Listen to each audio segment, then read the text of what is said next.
जय हिंद दोस्तों, मेरे चैनल डिफेंस डिस्कशन में आप सभी का स्वागत है। आई होप आप सभी ठीक होंगे। शाम के 7 बज चुके हैं। डिफेंस से जुड़ी तमाम बड़ी खबरें लेकर हाजिर हूं। सबसे अहम खबर जो है वो असम राइफल से जुड़ी हुई है। आज मैं 26 जनवरी की परेड देखता रहा, इंतजार करता रहा कि असम राइफल की टुकड़ी आएगी, सैन्य मंच से गुजरेगी, कदम दाल करते हुए, कदम से कदम मिलाते हुए, आगे बढ़ते हुए। मुझे नहीं दिखाई पड़ी। कुछ सीएपीएफ की जो हैं वो टुकड़ियां आई, मार्च किया, उन्होंने अच्छे से सैल्यूट किया, लेकिन वो कमी खली मुझे नहीं दिखी। सच में ही ना असम राइफल का बैंड मुझे दिखाई पड़ा, ना असम राइफल की सैन्य टुकड़ी मुझे कदम ताल करते हुए दिखाई पड़ी इस बार। हो सकता है मैं गलत हूं। अगर मैं गलत हूं तो प्लीज मुझे करेक्ट करिएगा। कोई लिंक, कोई विजुअल मुझे भेजिएगा ताकि मैं करेक्ट हो सकूं, क्योंकि मैं बहुत उम्मीद के साथ बैठा था। कसम से मैंने पूरी परेड देखी कि आर्मी आएगी, आर्मी के बाद मेरी असम राइफल की भी सैन्य टुकड़ी जो है कर्तव्य पथ पर जो है मार्च करते हुए जाएगी, कदम से कदम ताल मिलाते हुए जाएगी, पर ऐसा नजर नहीं आया। अब इसके पीछे के क्या कारण है मुझे नहीं पता, लेकिन आपके पास अगर कोई कारण आपको पता है तो प्लीज शेयर करिएगा। अगर मैं गलत हूं कि नहीं असम राइफल ने पार्टिसिपेट किया है 26 जनवरी की परेड में, तो प्लीज कोई एक विजुअल, कोई एक लिंक मुझे कमेंट्स में भेजिएगा। दोस्तों, पिछले साल यानी कि 2025 में 11, 12, 13 जुलाई के आसपास सोशल मीडिया पर एक भरमार हो गई कि इंडियन आर्मी असम राइफल ने मणिपुर में सर्जिकल स्ट्राइक की है।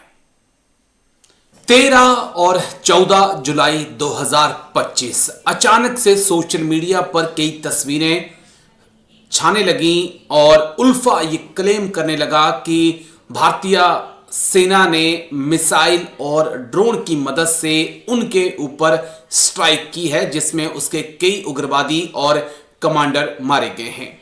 हालांकि उसके बाद भारतीय सेना ने इसके बारे में कुछ नहीं कहा, ना तो स्वीकार किया ना ही इनकार किया। लेकिन 77वें गणतंत्र दिवस के मौके पर इस कॉवर्ट ऑपरेशंस का हिस्सा रहे जवान को शौर्य चक्र दिया गया। इसके साथ ही पहली बार म्यांमार में चलाए गए इस कॉवर्ट प्रिसीजन स्ट्राइक की बात सेना ने स्वीकार की।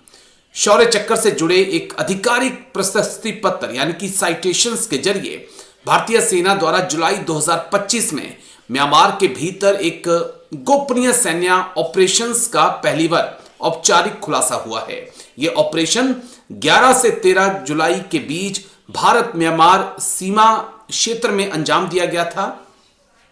अब इसे आधिकारिक तौर पर स्वीकार कर लिया गया है। 21 पैरा स्पेशल फोर्सेस के लेफ्टिनेंट कर्नल घाट के आदित्य श्री कुमार को इस साहसिक अभियान की योजना बनाने और इस पूरे ऑपरेशन को लीड करने के लिए शौर्य चक्र से सम्मानित किया गया है। साइटेशन के अनुसार उनकी लीडरशिप में कई स्टिक और तेज कार्रवाई में एक मजबूत आतंकी ठिकाने को नष्ट किया गया, जिसमें 9 हथियारबंद कैडर को मार गिराया गया और एक कुख्यात राष्ट्र विरोधी संगठन के वरिष्ठ नेता की भी मौत हुई, और यह ठिकाना था उल्फा आई का। ये तस्वीरें भी उसके बाद सामने आई थीं, जहां पर उल्फा आई का पूरा कैंप जल गया था। भारतीय सेना की जब मिसाइलें और ड्रोनों ने मिलकर स्ट्राइक की थी तो उल्फाओं के पास भागने का वक्त तक नहीं था। ये तस्वीरें आप देख लीजिए, ये उसी दिन की तस्वीरें हैं। और एक बार फिर से इंडियन आर्मी ने दिखाया है कि वो बोलते कम हैं, करते ज्यादा हैं। चलिए दोस्तों, आगे बढ़ते हैं। खबर बिहार से है, जहां पर मांडर में, प्रखंड के मांडर में जो है एक जवान जिनका नाम था पवन महली, वो कुएं में गिर जाते हैं और कुएं में गिरने से उनकी मौत हो जाती है। ये बेहद चौंकाने वाली खबर है दोस्तों। दरअसल प्रखंड के भंजिला गांव निवासी सेना के जवान पवन महली पिता जयराम महली की शुक्रवार को कुएं में गिरने से मौत हो गई। पवन स्कूटी से घर लौट रहे थे। रास्ते में स्थित कुएं में वह असंतुलित होकर कुएं में गिर गए। वह 12वीं बटालियन बिहार रेजिमेंट में कार्यरत थे। 3 सप्ताह पूर्व छुट्टी पर आए थे। जानकारी के अनुसार पवन महली ने हाल ही में भंजिला के बगल गांव सुसोई में एक नया मकान बनवाया था। वह शुक्रवार की रात करीब 10 बजे भंजिला गांव में सरस्वती पूजा पंडाल से अकेले ही स्कूटी से करीब 2 किलोमीटर दूर सुसोई में बने नए घर में जा रहे थे। इसी क्रम में भंजिला सुसोई रोड में सड़क किनारे मोड़ पर स्थित एक कुएं में स्कूटी सहित वो गिर गए। घर नहीं पहुंचने पर जब परिजनों ने उनकी खोजबीन की तो रास्ते में कुएं में लाइट जलता देखा गया। उसे कुएं में गिरा देखा गया। उन्हें कुएं से बाहर निकालकर निजी हॉस्पिटल पहुंचाया गया, जहां डॉक्टरों ने उन्हें मृत घोषित कर दिया। जानकारी के अनुसार पवन का 8 साल की पुत्री है और 6 साल का एक बेटा है। और ये चौंकाने वाली खबर है कि एक जवान स्कूटी से जा रहा था, स्कूटी कुएं में गिर जाती है। किसी साजिश को नकारा नहीं जा सकता है यहां पर, मुझे लगता है। गणतंत्र दिवस की मेरे असम राइफल के भाइयों को बहुत बहुत बधाइयां। यह दिन आपके लिए एक बड़ी खबर लेकर आया है। मेरे असम राइफल के भाई लगातार सेना मेडल को लेकर बात कर रहे थे। कई बार मैंने इस मुद्दे को उठाया भी कि असम राइफल के जवानों को, जेसीओ को सेना मेडल मिलना चाहिए। और डीजीएआर लेफ्टिनेंट जनरल विकास लखेड़ा सर ने भी कहा था कि जल्द ही असम राइफल के जवानों को सेना मेडल फिर से मिलना शुरू होगा। और सबसे अच्छी बात कि 26 जनवरी की परेड में गणतंत्र दिवस पर जिन गैलेंट्री अवार्ड की घोषणा हुई, उनमें सेना मेडल की भी घोषणा हुई और उनमें असम राइफल के जवान और जेसीओ के नाम भी शामिल हैं।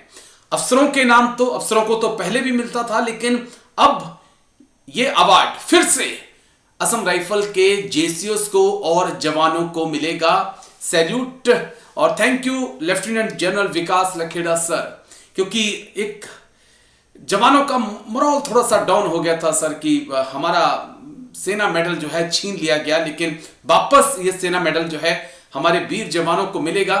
बहुत खुशी हुई और बहुत खुशी हो रही है ये खबर आप तक पहुंचाते हुए कि एक बार फिर से हमारे असम राइफल के जवानों को सेना मेडल मिलना शुरू हो चुका है और उन नामों की भी घोषणा हुई है। आई नो कि आप तक वो नाम आ चुके होंगे, लेकिन मैं फिर भी कोशिश करता हूं क्योंकि ये मेरे अंदर की फीलिंग है कि मैं आप तक उन नामों को पहुंचाऊं जिन्हें सेना मेडल मिलना है।